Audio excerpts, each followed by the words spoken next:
Cet épisode est une présentation de l'Université du Québec à Montréal. www.uqam.ca.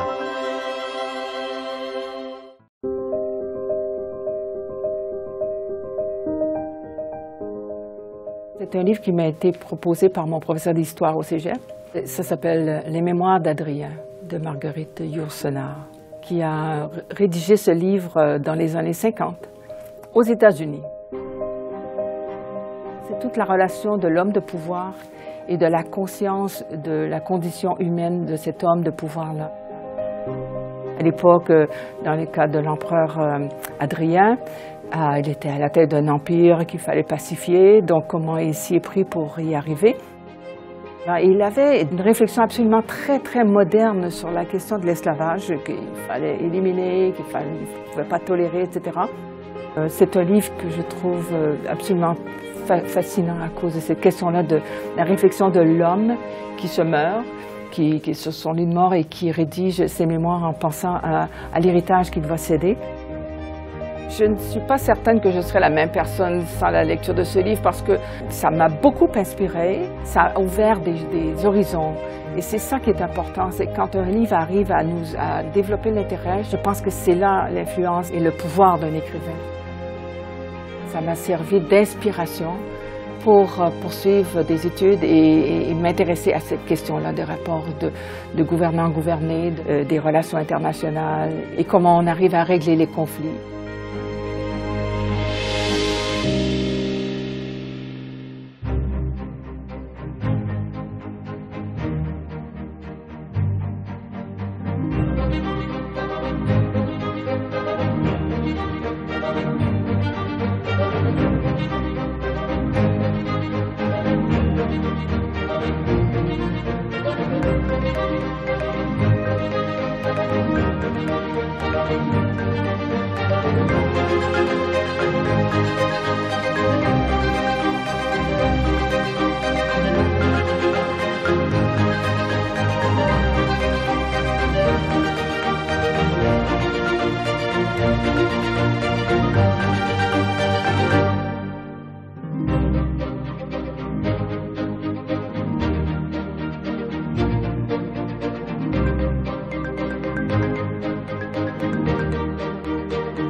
Ginette Chenard, vous avez passé 15 ans de votre vie aux États-Unis.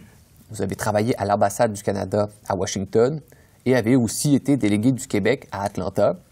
Vous êtes maintenant coprésidente de l'Observatoire sur les États-Unis à la chaire Raoul Dandurand de l'UQAM. Et votre expérience vous a mené à écrire un livre détaillé sur l'histoire, la culture et les enjeux dans le sud des États-Unis. Et votre livre s'intitule tout simplement « Le sud des États-Unis ». Au sud, il y a eu l'esclavage. C'est un modèle économique. Oui. Ensuite, il y a la guerre civile. La guerre civile, oui. Et après, il y a la ségrégation, fondée sur les lois Jim Crow. Oui. Et à quoi ressemblaient ces lois? Il faut expliquer d'abord Jim Crow parce que les gens ne savent pas exactement qui c'est ce Jim Crow-là. En fait, c'est un personnage légendaire et qui a été personnifié par un ménestrel anglais dans les années 1830 et il gagnait beaucoup d'argent à se badigeonner le visage en noir et puis en dansant de façon exagérée, caricaturale pour ridiculiser le noir.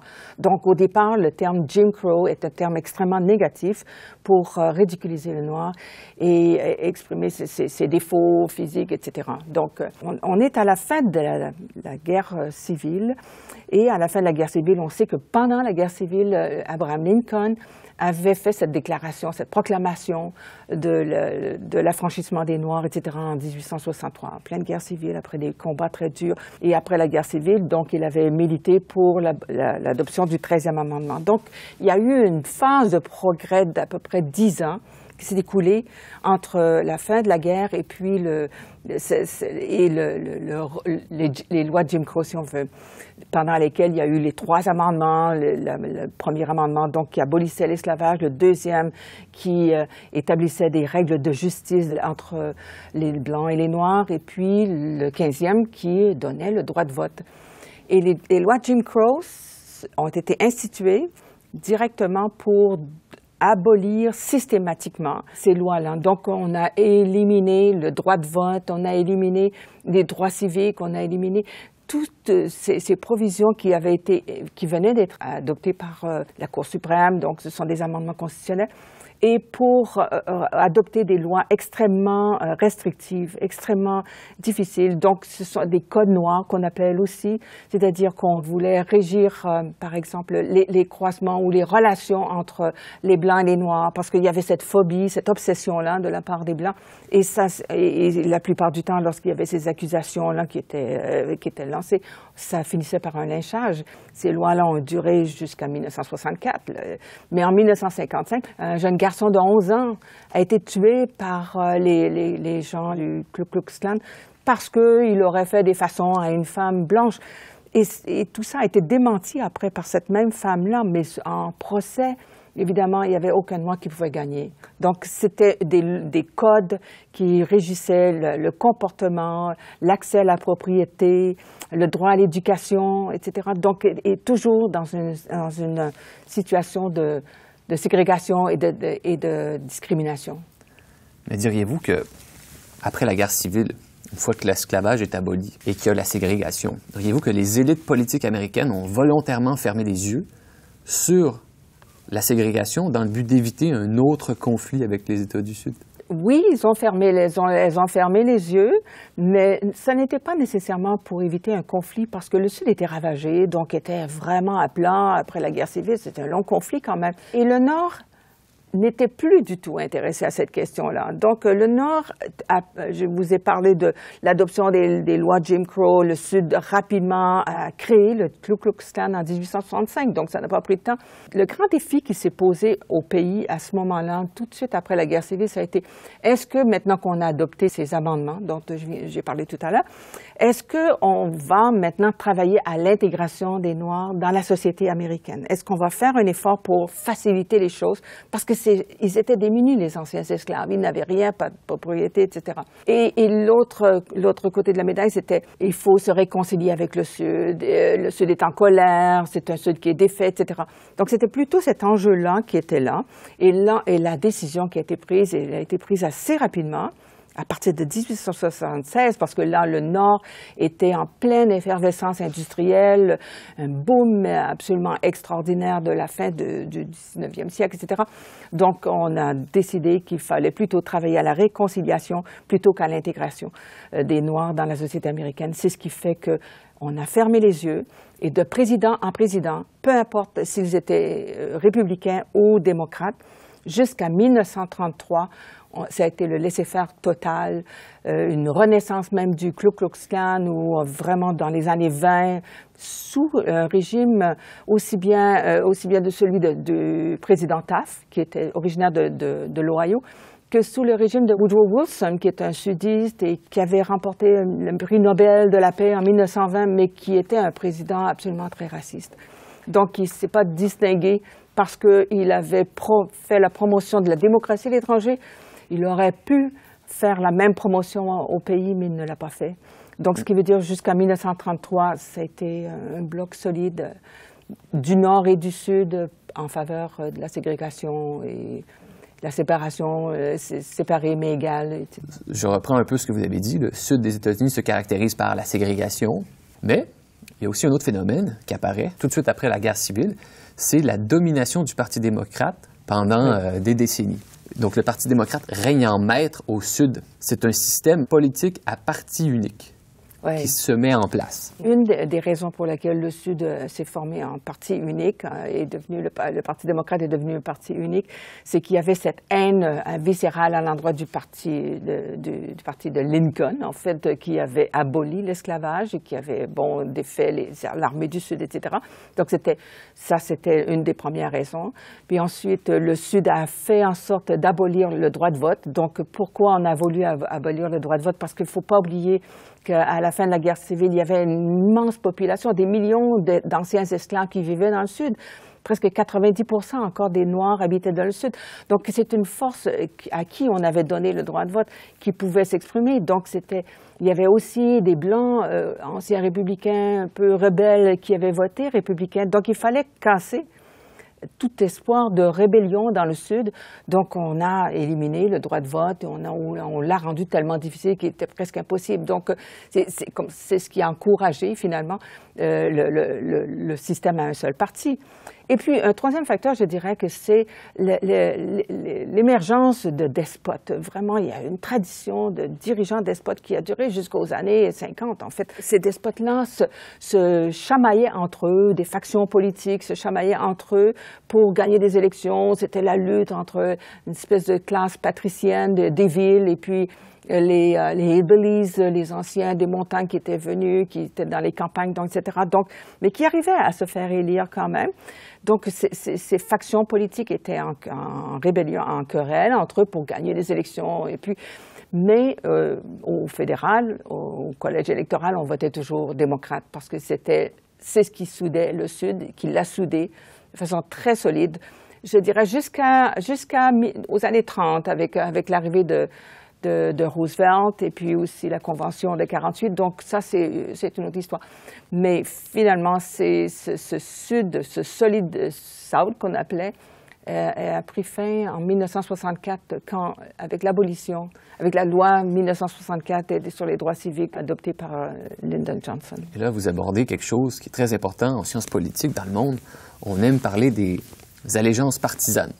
Ouais. Et un des plus grands basculements des allégeances partisanes dans le monde s'opère dans le sud des États-Unis, oui, qui votait démocrate en bloc et qui finalement bascule dans le camp républicain. Comment est-ce qu'on explique ce renversement historique? Oui, ben je viens de parler de la Convention 48.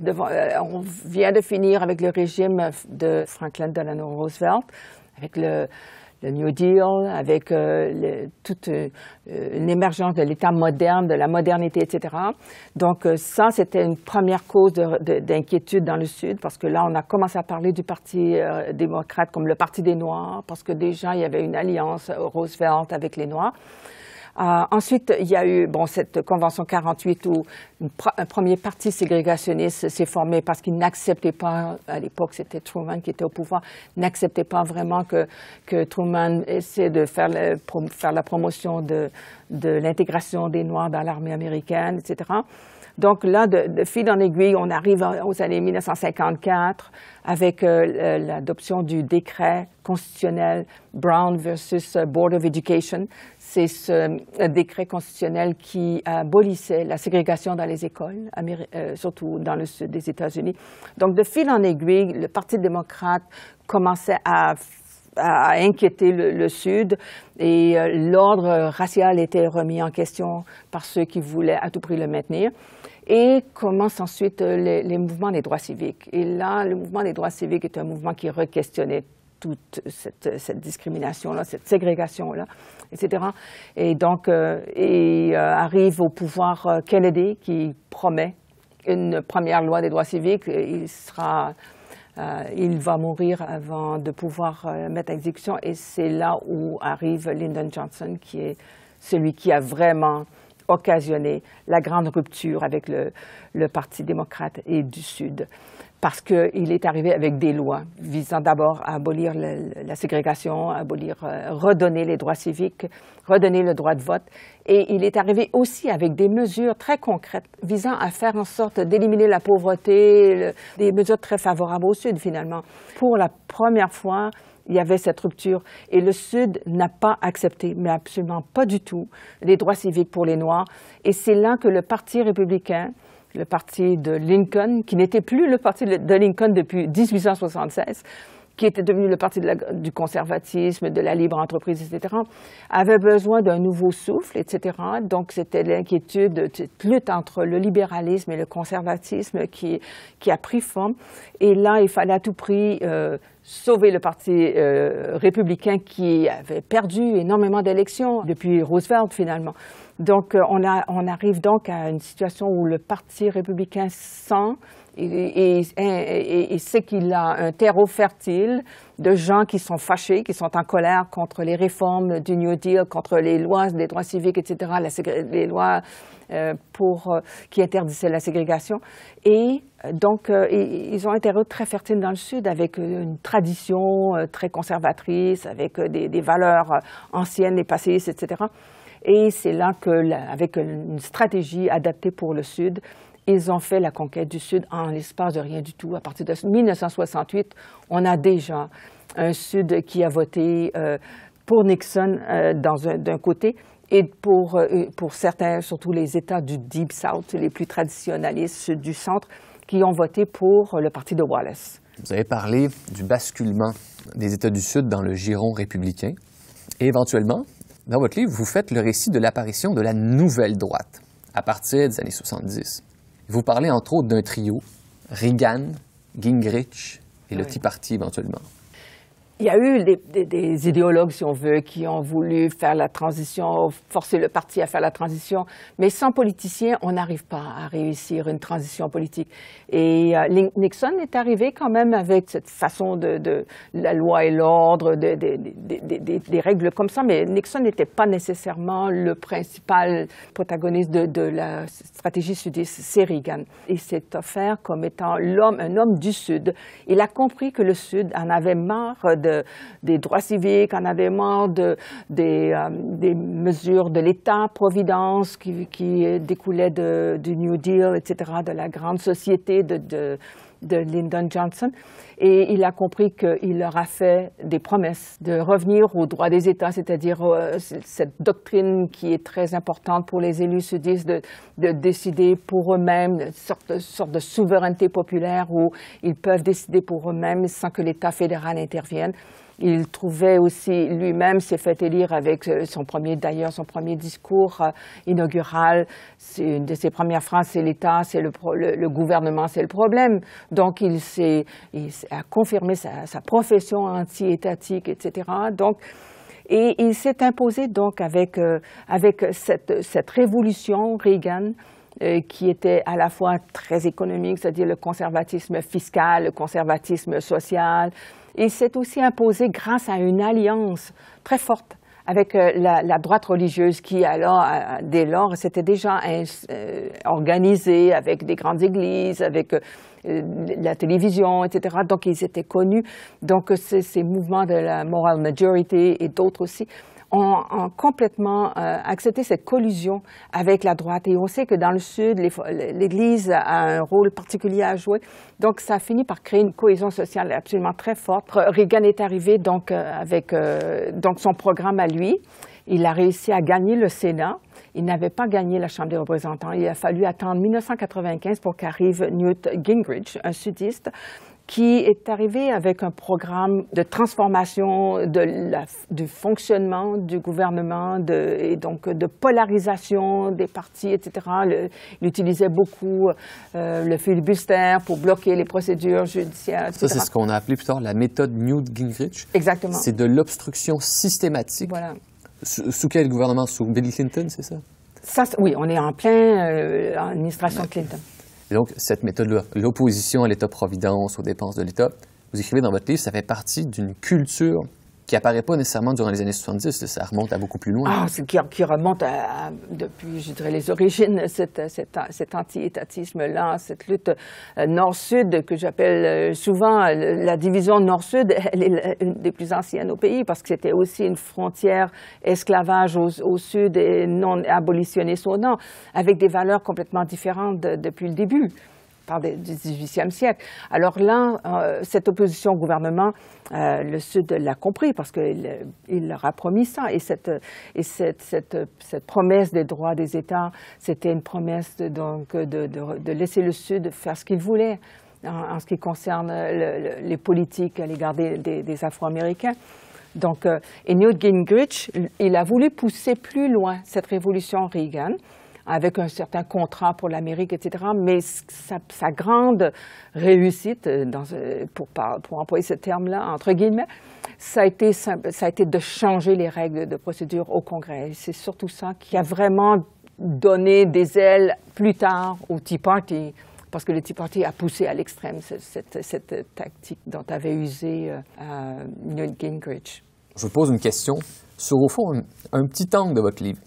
Parler de la culture politique, parler du Sud. Mais vous dites, les États du Sud sont orgueilleux de leurs différences. C'est une fierté de ce qu'ils ont été. Et depuis très longtemps, même avant, à l'époque de l'esclavage, etc., le Sud disait toujours que sa culture était supérieure à celle du Nord. Par exemple, la question de la femme, par exemple, la façon de mettre la femme sur le piédestal, etc. Donc, il y avait cette culture de la femme. Mais il y a aussi d'autres éléments de la culture sudiste, par exemple la culture de l'honneur, qui est particulière au Sud, c'est-à-dire cette façon de dire je suis maître de ma destinée, mais je suis aussi maître de la façon de gérer ma réputation. Plutôt que d'avoir un procès et d'intervenir auprès de l'État ou des institutions spécialisées en la matière, je vais régler moi-même ces questions-là. Donc, c'est toute la justification des lynchages dans le Sud. Je me fais justice moi-même. Et un autre aspect du Sud qui est très important, c'est la culture du silence. C'est cette culture qui est particulière au Sud, puisque c'est là où l'esprit de la défaite, etc. Donc, le silence du Sud et les mensonges du Sud aussi, qui font que, par exemple, on essaie de poursuivre l'histoire de la défaite et de la revivre avec la multiplication, par exemple, des monuments confédérés dans le Sud. Mais non seulement cette multiplication de monuments, mais la vénération à l'égard des anciens combattants. C'est une vénération absolument phénoménale. Et donc, on défait un peu l'histoire, parce que le Sud a été défait lors de la guerre de sécession, pour en faire une victoire. Et c'est absolument phénoménal de voir comment on arrive à justifier tout ça et à voir le militantisme de beaucoup de groupes, les filles de la Confédération, les fils de la Confédération, à voir des événements de façon régulière pour souligner leur attachement à la Confédération, aux soldats confédérés, etc.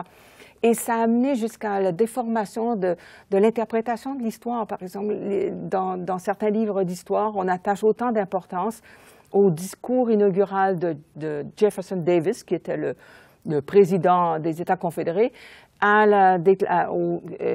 d'égale importance avec le discours inaugural d'Abraham Lincoln. Dans le nord du pays, une telle chose serait impossible. C'est une culture qui leur appartient et l'étranger n'est pas très bienvenu pour la commenter ou, je dirais même pas du tout le bienvenu pour la commenter. Et bien souvent, entre sudistes eux-mêmes, on ne veut pas parler de ça. C'est comme le passé, c'est un passé qui est glorieux, même s'il était dans la défaite après la guerre civile. Parmi les nombreux faits que vous relayez dans votre livre, consacré tout un chapitre de votre livre à la question de l'incarcération, on peut y lire que la population noire est 6 fois plus concernée par l'incarcération que la population blanche. Un homme noir sur 3 fréquentera la prison au cours de sa vie. Et en comparaison, c'est 1 sur 17 pour les Blancs et 1 sur 3 pour les Noirs. Vous voyez la disproportion parce que c'est extraordinaire quand on pense que 34% des Noirs américains sont emprisonnés et dans le Sud en particulier, alors que la population noire américaine n'équivaut qu'à 13%. Donc, c'est un emprisonnement massif et des incarcérations qu'on se fait de façon massive pour cette population-là en particulier. Mais au fond, ce que vous êtes en train de nous dire, c'est qu'il y a indirectement un nouveau système de ségrégation qui s'est mis en place, c'est ça? Oui, c'est ça. C'est une façon de gérer l'après-guerre civile, etc. Donc, et aussi, il y a aussi cette question de, par exemple, le phénomène de la drogue qui est arrivé dans les années 60, 70, 80. Et donc, c'était un des prétextes qui a été invoqué. Donc, la guerre à la drogue, la guerre à la criminalité. C'est devenu à ce point important dans le pays que c'est devenu une condition presque impérative pour tout candidat qui se présente à la présidence, mais aussi à des postes importants comme les gouverneurs, que d'être dur, d'être sans compromis à l'égard du crime. Donc, ce qui fait que la moindre petite offense, on incarcère les gens. On ne pourra pas tout dire ce qu'il y a dans votre livre, parce que c'est quand même un livre assez dense. Vous avez bien travaillé. Merci. Vous avez mis beaucoup de temps dans ce livre. Et laissez-moi vous dire qu'il y a une raison pour laquelle il est intéressant, c'est qu'il n'est pas trop universitaire. Oui, c'était voulu. Et là, c'est moi qui le dis. Votre livre parle de 3 couleurs, rouge, blanc et noir. Qu'est-ce que ces 3 couleurs vous permettent de résumer au sujet des États-Unis? C'est une allégorie au drapeau américain, Red, White and Blue. Mais je n'ai pas voulu reprendre cette allégorie-là complètement. Alors, c'est le sous-titre de mon livre, en fait, qui n'est pas nécessairement à page couverture, mais qui est quand même là. Rouge, blanc et noir. Pourquoi? Parce que le rouge, c'est le conservatisme. C'est la couleur qui a cimenté le Sud depuis toujours. C'est ce qui a permis, d'ailleurs, le virage démocrate à républicain, parce que le Sud était déjà un Sud conservateur traditionnel. C'était les valeurs que recherchait le Parti républicain. Et le blanc et le noir, c'est le conflit intérieur du Sud, qui existe depuis le début de la colonisation, depuis le XVIIe siècle.